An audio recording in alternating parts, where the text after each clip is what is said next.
It's that time of year again, and if you've been online lately, you'd think this ski season proved the industry is falling apart. I don't think that's true.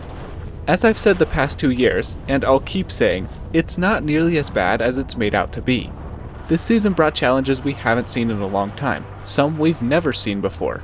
But in a lot of ways, those challenges forced the industry to adapt, and they probably should have pushed us, as a community, to do the same.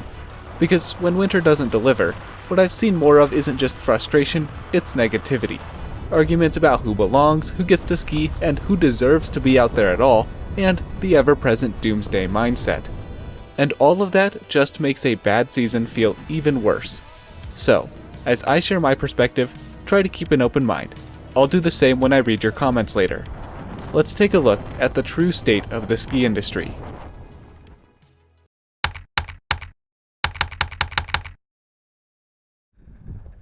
We should probably start by addressing the blue whale in the room.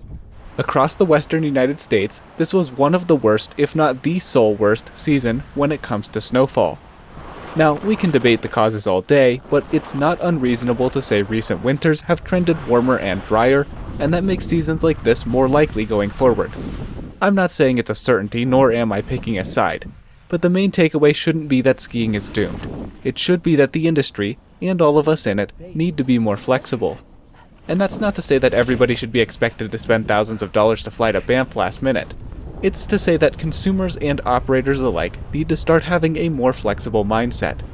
For the resorts, that may mean more honest or even blunt conditions reports. For skiers, it might mean adjusting expectations and recognizing the work that goes into making a bad season skiable at all. We did a full video on this a few months ago, but we were skiing after all, and any skiing is better than no skiing. And of course, when we focus on the microcosm of skiing in the American West, the season looks horrendous. But in the context of the North American ski industry as a whole, it was a much more mixed bag. The Northeast had an exceptional season, and as I write this, there's still a mountain in freaking Pennsylvania that's open. Banff had record-setting phases of the season and likely saw record visitation as a result.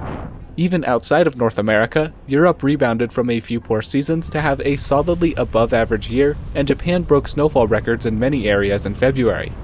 I understand that not everyone is able to up and fly to Canada, Japan, or Switzerland. But by and large, this season was still a success, despite one region having a rough year. And sometimes that's just how it goes. Dodgers fans don't stop cheering because of one bad game, and skiing shouldn't be any different. And depending on where you were, that also changed the conversation. Some places were fighting crowds, others were just trying to get people on the mountain at all. For many years now, there's been this constant undercurrent of negativity within the skiing community, and the poor snow year truly brought out the worst in many of us. I was no exception to moments of frustration, but more than ever, I saw the comments despising tourists, bashing people for pushing themselves on difficult runs, and blind hate on ski resort operators. In a way, it felt almost primal. People got into this mindset that there was a shortage of snow, and when the powder finally did come, it created this weird sense of scarcity, like people had to fight over who had the right to ski it. Yet, as a result of this season's weather, the traffic and crowding complaints that have become regular across the West in previous seasons died down a bit. And while there still undeniably were days with heavy traffic and long lift lines, they were much rarer than they have been in years past. There's always something to take away. You just have to look a little harder for it. As a snow sports enthusiast myself, I spend a lot of time on YouTube and Instagram. I see many of the same things a lot of you watch, but I also see what you all comment. I have been genuinely disappointed to see top comments on Reels tearing down creators, saying runs are easy or mocking their ability even when they're skiing legitimately challenging terrain. I've been disappointed by people somehow turning the snow year into a reason to say F Vale when they don't even have an epic pass. And I'm disappointed to have been called a front stranger and written off, or frankly hated, for no reason other than where I live. But at the end of the day, regardless how heartless or cutthroat the interactions, that kind of engagement also shows just how active and how passionate this community really is. It just might be time for a slight mindset shift, because if the industry is going to have to adapt to seasons like this, maybe we do too. That attitude shift matters because this season wasn't solely shaped by weather. There were, of course, two major strikes, one at Telluride and one at Massif. Both were eventually settled, and while they caused real disruptions for skiers, they didn't lead to season-long closures or any lasting economic fallout, at least as far as we can tell right now. I was personally affected by the Telluride strike. It threw off my New Year's plans, so I don't say this lightly. It was a necessary evil, and nobody really won or lost. What the strikes do show is a shift in the industry, movement on the labor side. And at its core, that's another version of the same question: who gets access and under what conditions? And I'm not here to say that unions are right and ownership is wrong, or vice versa. The reality is, there isn't a clean answer. These kinds of conflicts are messy, but they're also part of how the industry evolves. So before we jump to blaming corporations, owners, or unions for the death of skiing, it's probably worth taking a step back. I didn't enjoy having to reschedule my Telluride trip, but when I finally made it out there, the world hadn't stopped spinning. And it's entirely possible that without the strike, bigger issues would have been left unresolved. We'll never know. So before we chalk this up as another sign the industry is falling apart, it's probably more accurate to see it for what it is: change.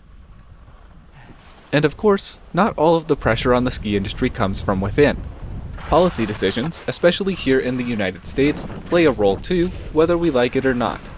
Changes to public land management, labor and immigration policy, and broader economic conditions all have real downstream effects on resorts, employees, and skiers alike. Tariffs and trade policies can also quietly drive up the cost of equipment, everything from lifts and snowmaking infrastructure to skis and gear, making it more expensive to operate and to participate. But again, these aren't death blows, they're variables. They shape how the industry operates, how people travel, and what a ski trip looks like. And like everything else we've talked about, they're just another factor the industry has to respond to. That's really the common thread through all of this. Whether it's weather, labor, or policy, the ski industry isn't standing still. It's adjusting in real time.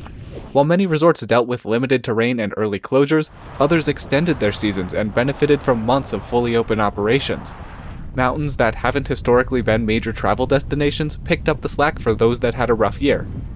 And in future seasons, when that balance shifts, the same thing will happen in reverse.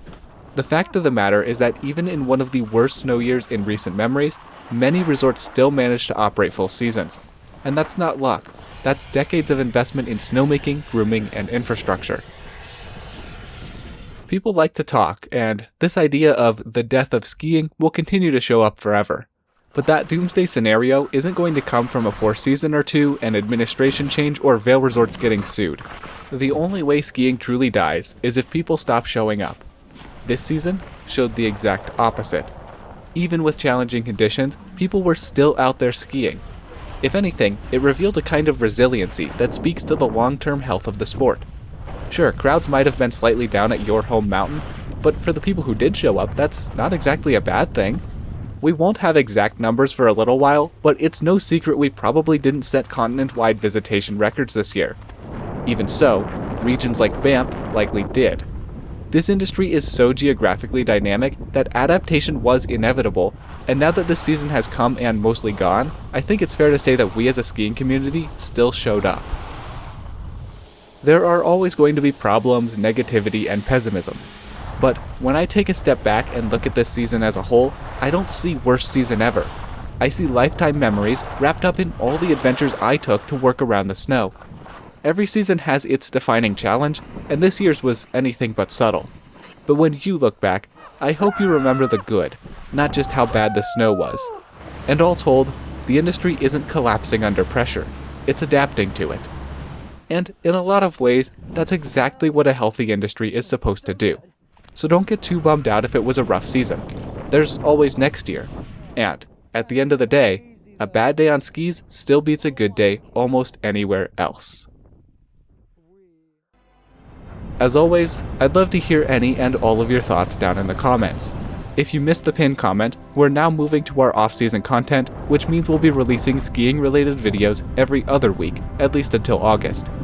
As always, thank you all so much for watching, and thank you for your support of this channel throughout the season. I look forward to seeing many of y'all on the slopes next year, and wish everybody a great off-season. All my love, I'm out.